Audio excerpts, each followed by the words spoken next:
Altså, min holdning om muslimer, den er sådan, de er jo fuldstændig som alle andre mennesker, de har bare en anden trosretning, jo. Så der er ikke rigtig nogen forskel på os.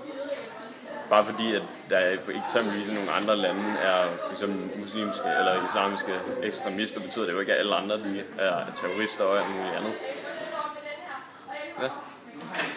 De skal lære at integrere sig i Danmark, og så skal de stå med de der tørklæder over hovedet.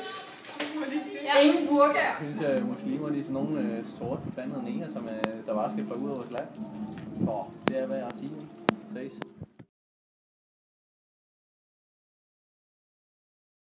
Jeg mener, at ytringsfrihed det er godt, så man kan sige sin mening, men man heller ikke kan krænke andre. Hvad jeg mener om ytringsfrihed?